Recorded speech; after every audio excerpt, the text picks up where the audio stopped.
Okay, good morning, everyone. This is Jairam Dwivedi here, Assistant Professor, SIRT IT Department. Welcome you all in lecture series of Data Science.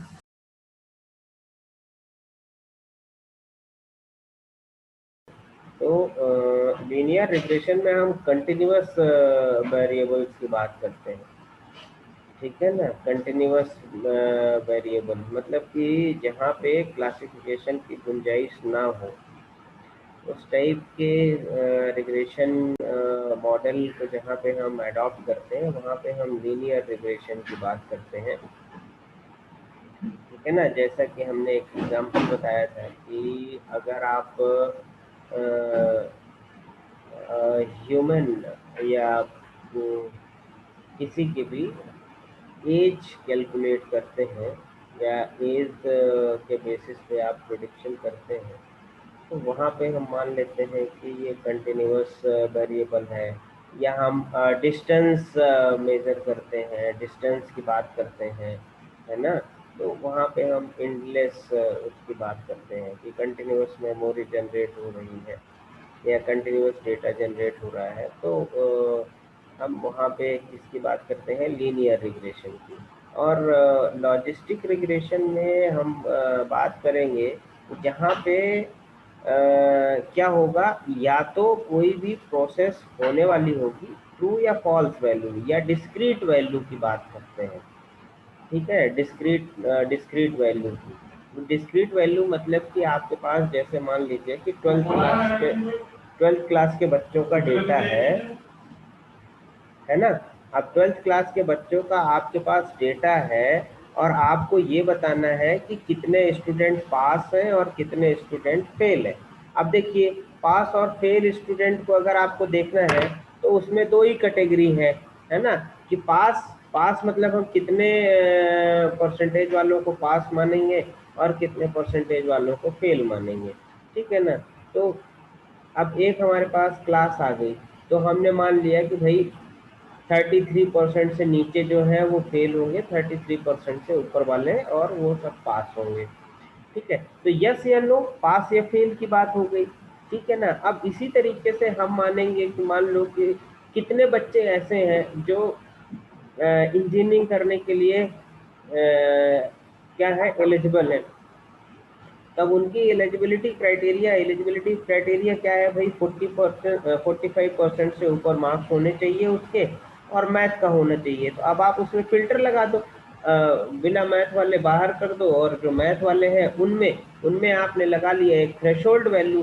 तो ऐसी category जहाँ पे हमारे पास threshold value हम decide कर सकते हैं, हम अपने डेटा सेट को या हम अपने इवेंट को क्या कर सकते हैं, दो कैटेगरी में या तीन कैटेगरी में क्लासिफाइड करते हैं। वहाँ पे हम लॉजिस्टिक रिग्रेशन की बात करते हैं या क्लासिफिकेशन एल्गोरिथम की बात करते हैं, कैटेगोरिकल एल्गोरिथम की, जहाँ पे हम उनको कैटेगरी में डिवाइड कर पाते हैं। तो वहाँ पे हम कैटेगरी में डिवाइड करेंगे, वो है ना।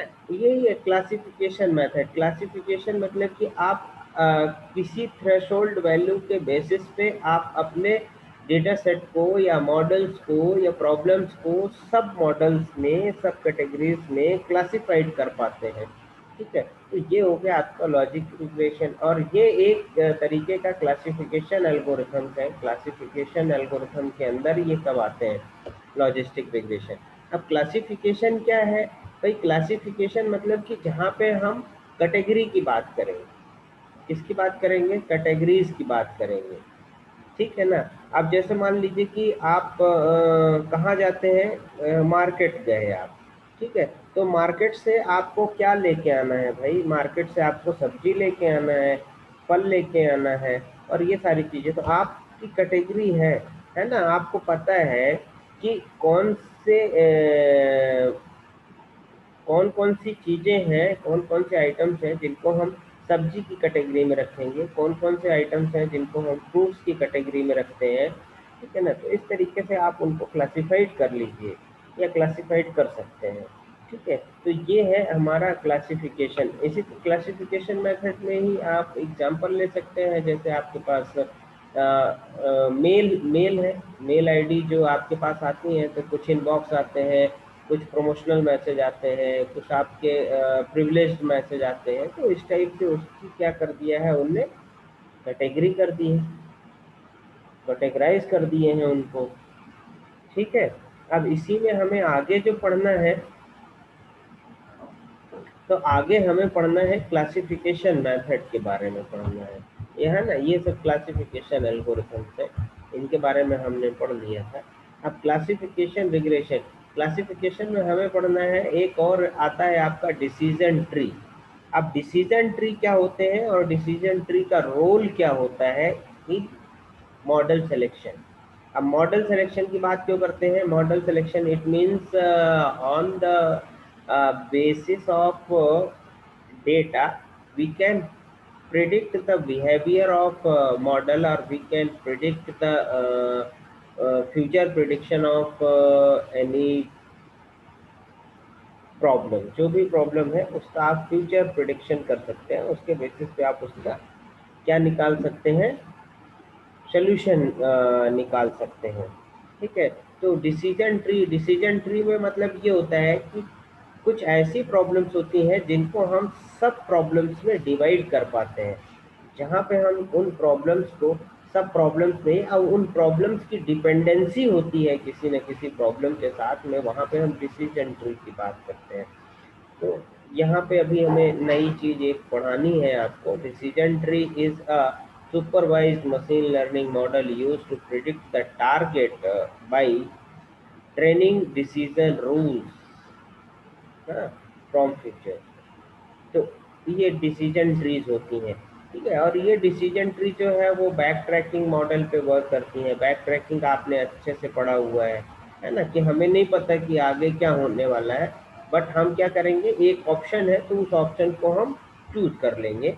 अब ऑप्शन को चूज करने के बाद उसमें हम आगे जाके देखते हैं कि क्या एब्स्ट्रक्शन आता है। अगर एब्स्ट्रक्शन है, हम अपने गोल तक नहीं पहुंच पाएंगे, तो हम एक स्टेप या दो स्टेप बैक ट्रैक करके दूसरे ऑप्शन की बात करेंगे। ठीक है, तो ये है आपके डिसीजन ट्रीज।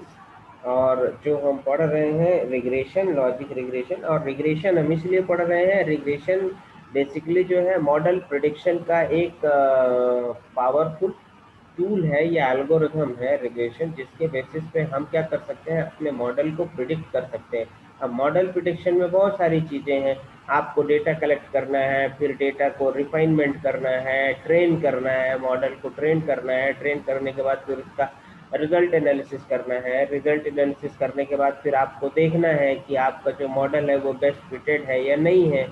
तो बहुत सारी चीज़ें आप इसमें पढ़ेंगे, आप देखेंगे इसमें। ठीक है ना, वैसे देख चुके हैं बहुत सारी चीज़ें, अब तो अपन जो है ना इसमें क्लोजिंग में है, खत्म करने के उसमें है।